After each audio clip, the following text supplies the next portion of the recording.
Ayan, update guys dun sa aking mga niripat na golden violin. Ayan, naiinitan sila dito pero konti lang naman. Ayan, buhay na buhay pa naman sila. Ayan.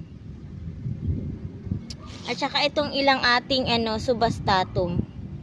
Ito, subastatum yan guys. Yung medyo mahabang dahon na yan. Pero yung ating golden violin, tingnan nyo, gold na gold naman talaga yung color ng kanilang mga dahon. Yung init na nakikita nyo guys ngayon ay hindi yan pang matagalan ha. Maya maya mawawala na rin yung init dito. So, hindi man masusunog yung ating mga dahon ng ating golden violin. Ayan.